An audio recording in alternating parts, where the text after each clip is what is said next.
Good morning everyone. आज हम next जो हमारे क्वेश्चंस बचे हुए 9.1 के वहाँ से स्टार्ट करते हैं। इससे जो प्रीवियस लेक्चर था वहाँ हमने क्वेश्चन नंबर 5 तक कंप्लीट कर लिए थे एक्सरसाइज 9.1 की, और आज क्वेश्चन 6 जो है ये रिटर्न है यहाँ पे, इससे स्टार्ट करते हैं। क्वेश्चन नंबर 6 है a 1.5 metre tall boy standing at some distance of a 30 metre tall building. दो है इसमें, दो चीज़ है, एक बिल्डिंग है एक लड़का है। तो लड़के की जो हाइट है वो 1.5 मीटर है और जो बिल्डिंग की हाइट है वो 30 मीटर है। ठीक है, तो लड़का जो है बिल्डिंग से सम डिस्टेंस पे खड़ा हुआ है, कोई भी डिस्टेंस हमें नहीं पता। तो अगर मैं ऐसा सपोज करके चलूं तो यहाँ इसका अगर मैं डायग्राम ड्रॉ करूं, ये 1.5 मीटर हो गया हमारा लड़का।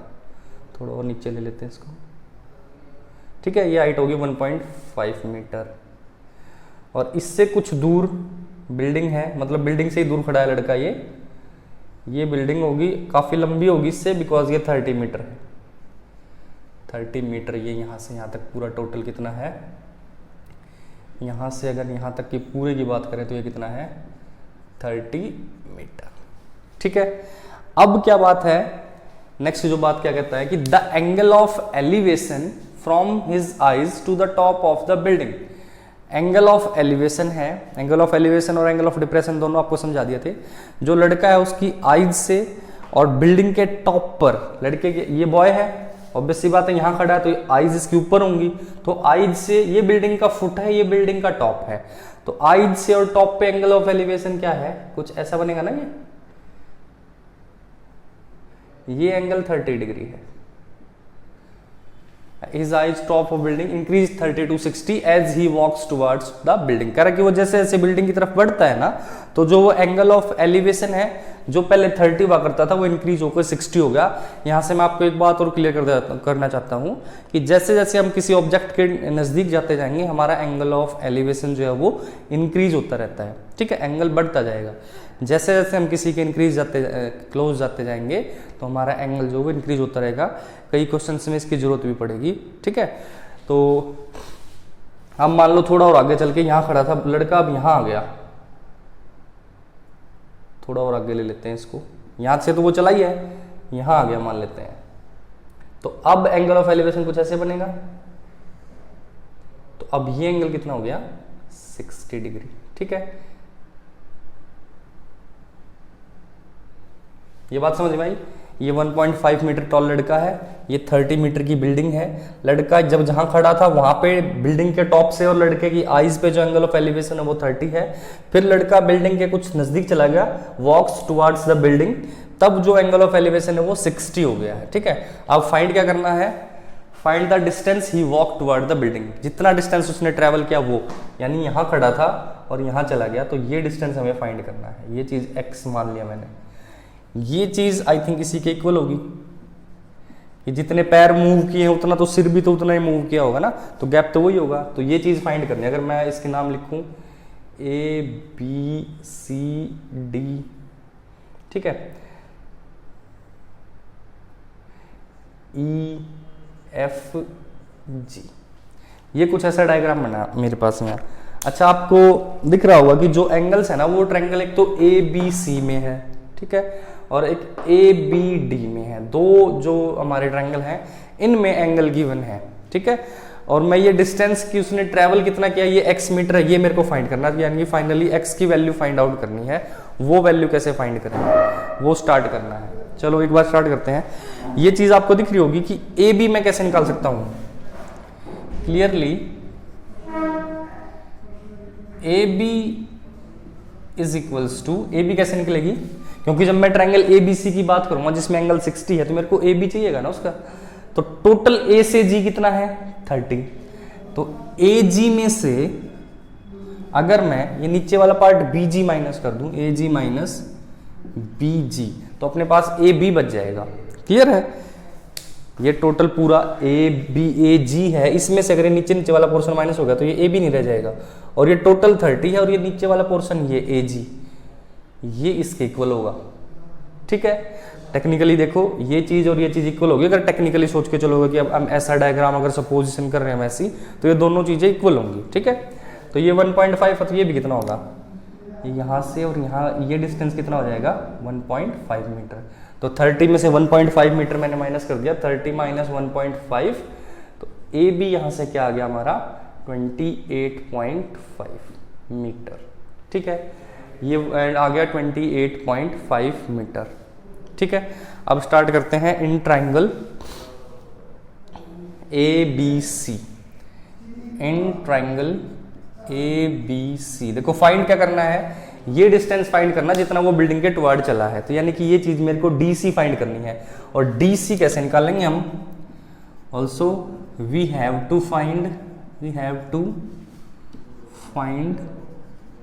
D C. इतना ही तो डिस्टेंस चला ना वो डी सी, और डी सी कैसे निकलेगा, इस पूरे में से ये इधर वाला पोर्शन माइनस हो जाएगा अगर, तो क्या हो जाएगा, पूरा तो है बी डी और उसमें से बी सी अगर माइनस हो गया तो ये मेरा यहाँ से डी सी निकल जाएगा। तो मेरा मेन काम जो है वो बी डी फाइंड करने का है और बी सी फाइंड करने का है। ठीक है, बी सी मैं बड़ी आसानी से फाइंड कर सकता हूँ, क्योंकि मैंने जो ये ट्रायंगल है ना मेरा ए बी सी, इसकी मैंने ये ए बी साइड फाइंड कर ली है, 28.5 मीटर आई है, और इसका एंगल ऑफ एलिवेशन मेरे को पता है। तो मैं यहाँ से परपेंडिकुलर मेरे को पता है, बेस मैं निकालना चाहता हूँ, एंगल ऑफ एलिवेशन मेरे को पता है, तो मैं यहाँ से बी सी निकाल सकता हूँ इन ट्राइंगल ए बी सी से। ठीक है, बात समझ आ गई कि इतना सारा वर्क है वो क्यों किया है, क्योंकि देखो फाइनली तो मेरे को डी सी निकालना है, और डी सी निकालने का वही तरीका है, जो ट्राइंगल दो बन रहे थे उन्हीं दो की हेल्प से ही लगेंगे। ठीक है, उन्हीं दो की हेल्प ले सकते हैं, बाकी तो हम कुछ कर नहीं सकते जो हमारे ट्रायंगल फॉर्म हो रहे हैं यहाँ पे। तो ट्रायंगल फॉर्म हो रहे थे ए बी सी और ए बी डी, तो ए बी डी से तो हम बी डी निकाल लेंगे, और ए बी सी से हम बी सी निकाल लेंगे, और B D minus B C कर देंगे तो अपने आप वो डी सी आ जाएगा, जो कि हमें फाइंड करना है। ठीक है, तो पहले बी सी का एंड मिल गया तो बी सी निकाल लेते हैं in triangle A B C. Tan theta, tan use होगा ना, परपेंडिकुलर और बेस का रिलेशन है, टेन थीटा क्या होगा, A B upon B C, theta है 60, tan 60 is equal to A B है 28.5 upon B C, tan 60 is √3 is equal to 28.5 upon B C, B C और बी सी क्या हो जाएगा यहाँ से हमारा 28.5 अपॉन √3। ठीक है, रैशनलाइज कर लेता हूँ मैं इसको यहीं पे, √3 इंटू √3,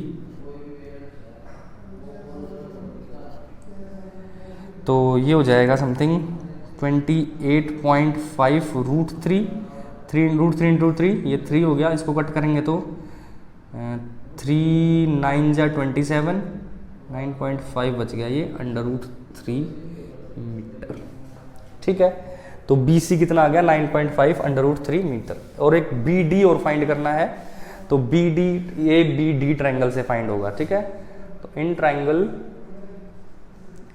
ए बी डी ट्राइंगल से कैसे फाइंड करेंगे इसको,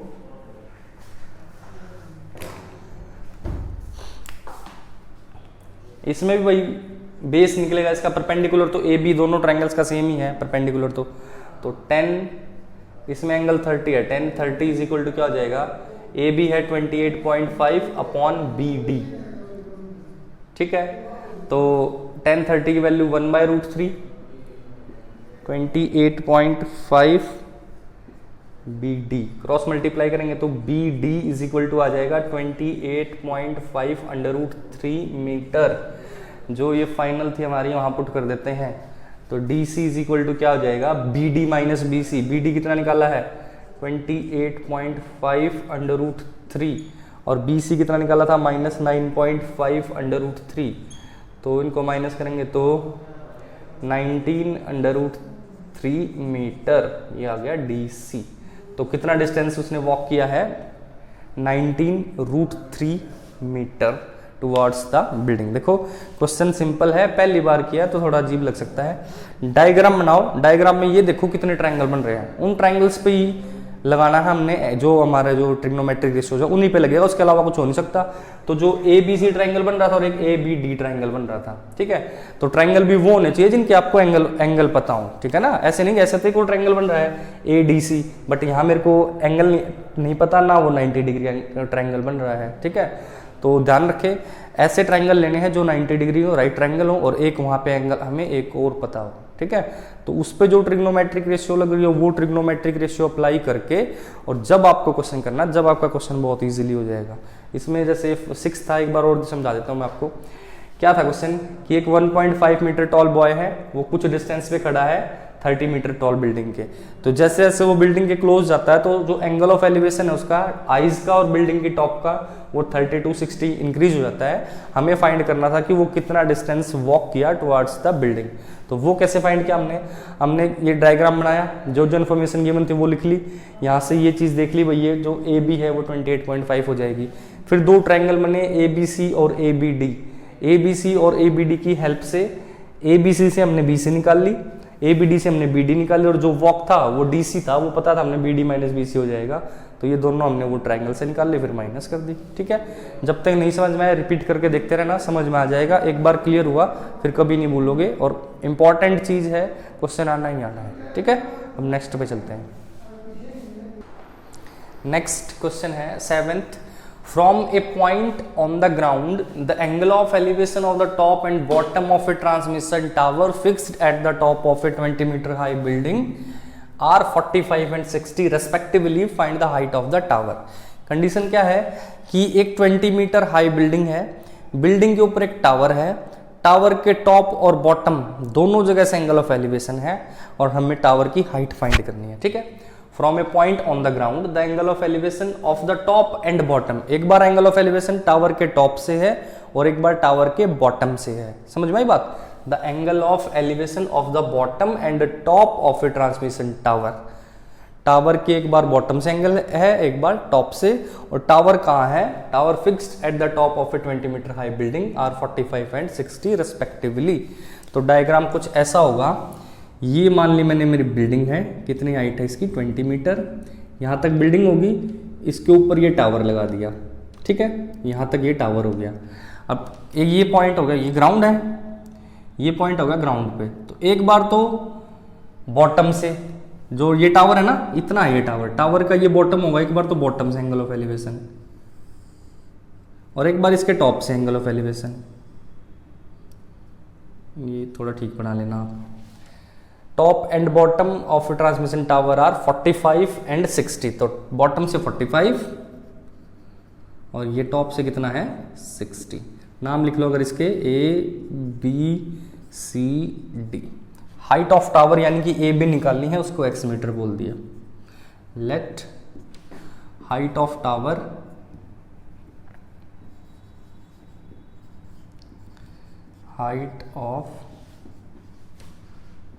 tower A B is equal to X metre. Clear हुआ? तो ये हाइट ऑफ टावर बोल दिया हमने एक्स।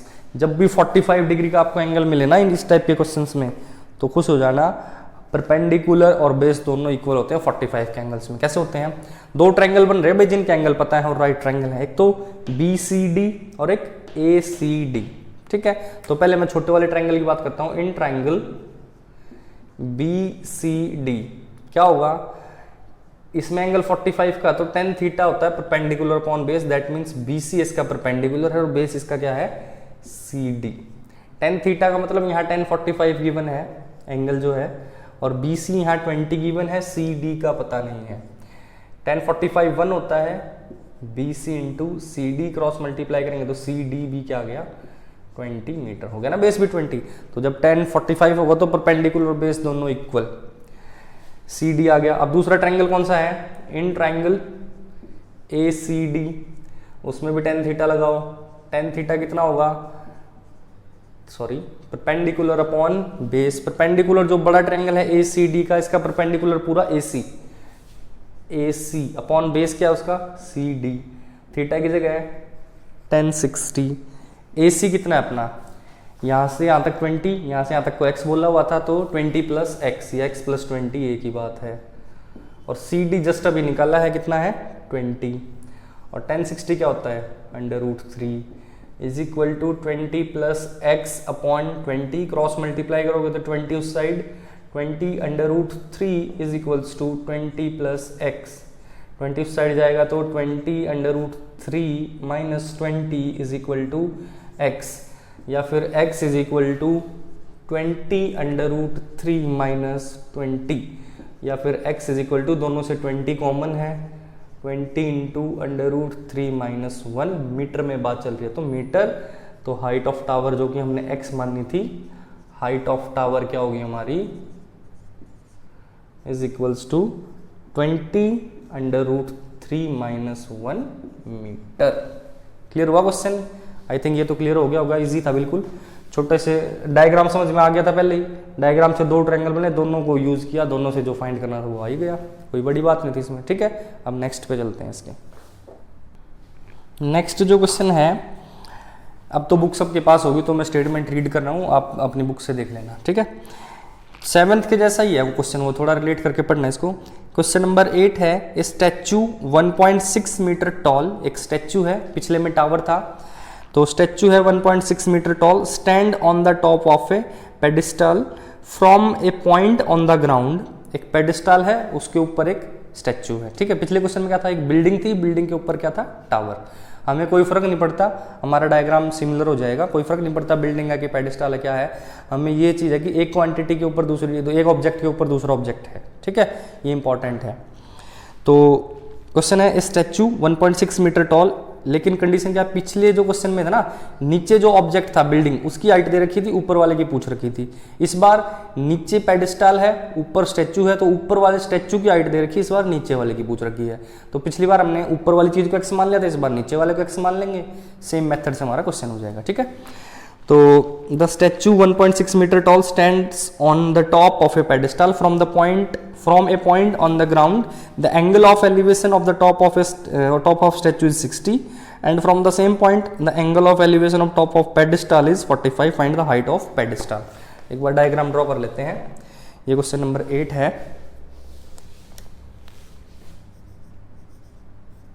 क्या है कि ये तो हो गया अपना पेडिस्टल, ये हो गया उसके ऊपर स्टैचू, स्टैचू कितना है 1.5 मीटर, ये हो गया एक पॉइंट ऑन द ग्राउंड। ठीक है, अब एंगल्स की बात करते हैं। पहला एंगल कहाँ गिवन है, from a point on the ground the angle of elevation of the top of the statue, statue के टॉप से, ये स्टैचू का टॉप हो गया, ये पॉइंट हो गया, ये एंगल ऑफ एलिवेशन कितना है 60 डिग्री। ठीक है, दूसरा, and from the same point the angle of elevation of the top of pedestal, ये पेडिस्टल का टॉप बोलो या स्टैचू का बॉटम बोलो, बात एक ही है। तो दूसरा एंगल यहां से है, वो कितना है, दूसरा एंगल कितना गिवन है 45। लो, इसमें भी काम चल जाएगा हमारा, ये वाला है 45 डिग्री।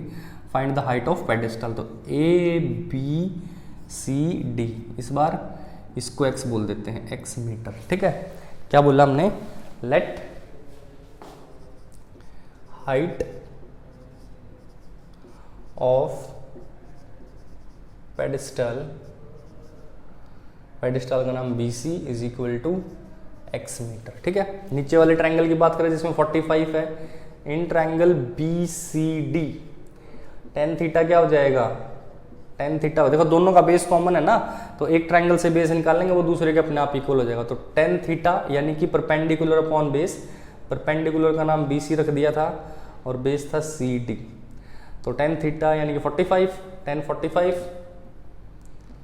तो हो गया tan 45 is equal to BC upon CD। BC है x और CD का पता नहीं है अभी, तो क्रॉस मल्टीप्लाई करें तो CD भी क्या आ जाएगा हमारा x मीटर, बिकॉज tan 45 1 होता है ना, 1 is equal to x upon DC हो जाएगा यहाँ से। ठीक है, अब दूसरे ट्रायंगल में चलो, इन ट्रायंगल ACD, वहाँ पे tan 60 है, tan 60 is equal to AC upon CD, AC upon CD। tan 60 का मतलब √3, AC का मतलब AC ये टोटल है भाई, x प्लस 1.5 हो जाएगी टोटल AC, तो x प्लस 1.5 और CD जस्ट अभी निकाल ली थी x, क्रॉस मल्टीप्लाई करो, √3x is equal to x plus 1.5, ये x इस साइड आ गया, तो √3x minus x is equals to 1.5, इन दो x में से x कॉमन हो गया, √3 माइनस 1 इज इक्वल टू 1.5। ठीक है, अब भाई x इज इक्वल टू क्या हो जाएगा 1.5 अपॉन √3 माइनस 1, थोड़ा भद्दा सा रिजल्ट लग रहा है तो रैशनलाइज कर लो, √3 प्लस 1 अपॉन √3 प्लस 1, तो ये हो गया 1.5 as it is into √3 plus 1, और नीचे a minus B A plus B, तो a square minus B square A square कितना हो जाएगा, हाइट ऑफ पेडिस्टल शायद 1.6 है, हाँ ये हाइट ऑफ पेडिस्टल ना 1.6 है, मैंने 5 लिख दी, तो यहाँ 1.6 हो जाएगा और ये 1.6 होगा, ये 1.6 होगा,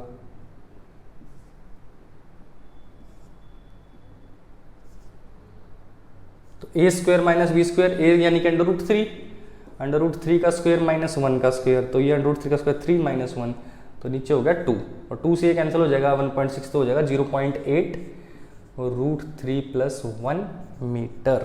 ठीक है, तो हाँ लास्ट लाइन और लिख देंगे हम कि height of pedestal is equals to 0.8 into under root 3 plus 1 metre. बिल्कुल लास्ट क्वेश्चन के बिल्कुल सिमिलर था। ठीक है, अब नेक्स्ट क्वेश्चन नंबर 9 है, the angle of elevation of the top of A building from the foot of tower is 30। तो यानी दो ऑब्जेक्ट है यहाँ पे, एक बिल्डिंग और एक टावर। देखो वैसे तो कोई भी बड़ी हो सकती है, बिल्डिंग भी बड़ी हो सकती है, टावर भी बड़ा हो सकता है, लेकिन जो क्वेश्चन आपको सहूलियत रहेगी, आसानी रहेगी सॉल्व करने में, उस क्वेश्चन में आप हमेशा टावर को बिल्डिंग से बड़ा सपोज करें। सपोज तो बिल्डिंग को भी कर सकते हैं, लेकिन थोड़ा आसान रहेगा अगर आप टावर को सपोज करके चलें। ठीक है, तो टावर और बिल्डिंग का जब भी क्वेश्चन आए तो आप ये मान के चलना कि टावर बड़ा है हमेशा, बिल्डिंग छोटी है। तो यहाँ दो चीज़ें हैं, एक टावर और एक बिल्डिंग। तो ये सपोज कर लिया मैंने, ये तो हो गया अपना टावर और ये मान ली बिल्डिंग। ठीक है, ये टावर हो गया बड़ा है, ये बिल्डिंग। तो एंगल एलिवेशन कहाँ से, the angle of elevation of the top of building from the foot of tower. Tower के फुट और बिल्डिंग का टॉप, टावर के फुट बिल्डिंग का top, angle of elevation is 30 degree. तो ये एंगल कितना है हमारा, 30 डिग्री। क्लियर हुआ। नेक्स्ट क्या कहता है, and the angle of elevation of the top of tower foot of building. इस बार टावर का टॉप ये हो गया, बिल्डिंग का फुट यहाँ पे है, ये एंगल कितना है 60 डिग्री। ठीक है, if tower is 50 metre high, tower की हाइट कितनी है ये वाली 50 मीटर। क्या फाइंड करना है, find the height of the building. Building की हाइट फाइंड करो, ये चीज फाइंड करो, एक्स मान लो, इसको नाम लिख लेते हैं एक बार, ए बी सी डी। तो देखो दो राइट ट्रायंगल बन रहे हैं यहाँ पे, एक तो ए बी सी दिख रहा होगा जिसमें एंगल 60 है, परपेंडिकुलर 50 है। ठीक है, एक डी सी बी जिसमें एंगल 30 है, परपेंडिकुलर हमें फाइंड करना, बेस नहीं फाइंड कर सकते, बट हाँ बेस वही है जो इससे पहले वाले ट्रायंगल का है, ए बी सी का बेस दोनों कॉमन है। तो ए बी सी से बेस निकाल लेंगे, बेस आते ही फिर इस ट्रायंगल का परपेंडिकुलर निकाल लेंगे, एंगल अपने पास है, बेस निकल ही जाएगा। ठीक है, तो पहले काम स्टार्ट करते हैं in triangle A B C. In triangle, ये क्वेश्चन नंबर 9 है, in triangle A B C tan theta is equal to A B upon B C. Theta 60 है, tan 60 is equals to A B कितना है 50 upon B C don't know, but tan 60 under root 3 is equal to 50 upon B C. Cross multiply करेंगे तो B C is equal to 50 upon under root 3 metre. Rationalise इसलिए नहीं कर रहा because upon 3 आ जाएगा, वो भी नहीं कटेगा, बाद में देख लेंगे इसको। तो अब दूसरे ट्रायंगल में चलो। इन ट्रायंगल कौन है, D C B tan 30 is equals to D C upon B C. tan 30 is 1/√3, D C is x, B C निकाला 50 अपॉन √3, 50 यहीं रह जाएगा, √3 अपना ऊपर चला जाएगा। ठीक है, 50/√3 था ये। अब कर लो भाई मल्टीप्लाई जो करना है, x को एक साइड रख लेते हैं, 50 ऊपर आ जाएगा और √3 तो था एक साइड नीचे ही और एक साइड और नीचे आ जाएगा ये। तो x इज इक्वल टू कितना हो गया हमारा 50 है साथ में और √3 इंटू √3 तो 50 अपॉन 3। 50 अपॉन 3 को कैसे लिखोगे, यूनिट्स में कन्वर्ट कर लो, 16/2/3 मीटर। लास्ट लाइन एक और मेंशन कर देंगे कि height of the building is 16 unit 2/3 metre. क्या लाइन लिख देंगे, so height of building is 16 unit 2/3 metre. ठीक है, 9 क्वेश्चन हो गए हैं इसके, 16 क्वेश्चन इसमें टोटल हैं, तो यानी कि 7 क्वेश्चन और बचे हमारे। चलो 2 लेक्चर और लगा लेंगे उसमें, आज 9 तक ही कर लेते हैं। ये समझ लेना आप फिर एक बार, ठीक है। हो सकता है एक में ही करा दूँ जो बचे हुए 7 क्वेश्चन हैं, और नहीं तो फिर 2 में कर लेंगे उनको। तो इनको पक्के से कर लेना भाई, ये बेस है मतलब आगे वाले क्वेश्चंस के लिए। पहले जो फर्स्ट लेक्चर में क्वेश्चन किए थे वो बहुत सिंपल थे, इसमें थोड़े ठीक ठाक से क्वेश्चन आए हैं, और आगे फिर इससे थोड़ा और स्टैंडर्ड फॉर्म के क्वेश्चन आ जाएंगे। ठीक है, तो इनको एक बार अच्छे से कर लें, फिर नेक्स्ट कर लेंगे। Thank you, all the best.